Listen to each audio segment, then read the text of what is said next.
Hi y'all, it's Diana and this is my Project 10 submission. Here's my final quadcopter assembly. So over here I have the IMU still connected to in a circuit on the Arduino.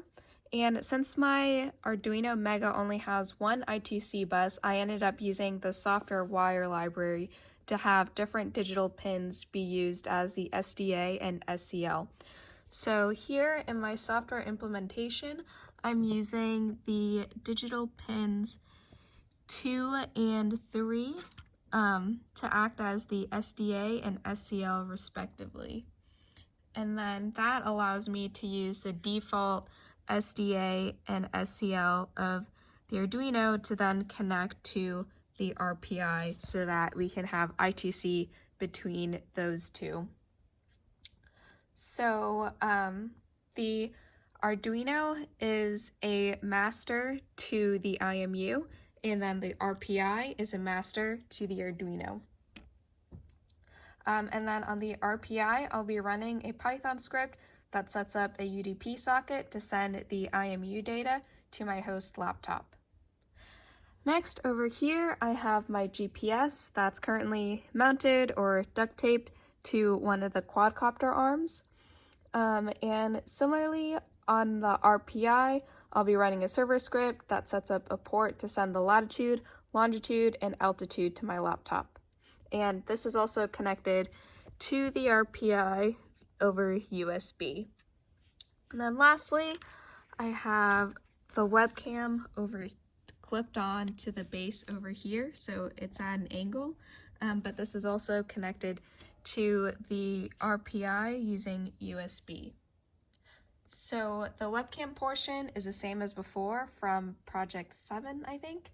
And so I'll be using the motion software on the RPI to stream the feed to my laptop. All right, so next up, I'll show you guys how it all looks. All right, so now I'm going to demonstrate how I get everything up and running on my host for display. So first, I'm going to go onto Real VNC to get onto the Pi. And then I'm going to open up the terminal and start the motion software so we can get the webcam feed going. So that should be up. Next, I'm going to look at the server scripts, and I'm going to start the one that sends the IMU data over to the host. So that's up and running, so now I need to go over to my laptop and start the corresponding client script. So now you can see that I have the IMU data streaming on my laptop, and I'm going to move on quickly to get the GPS server started.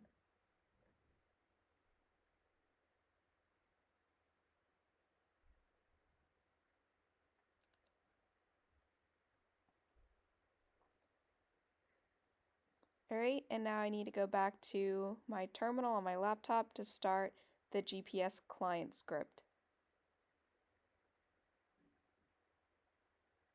Okay, and now we can see GPS data being streamed.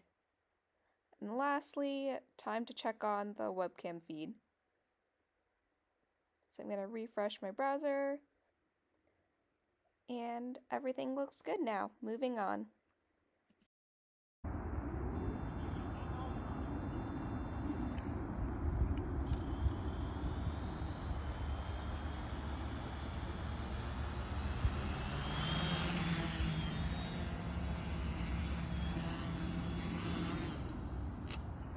That one was the best one yet.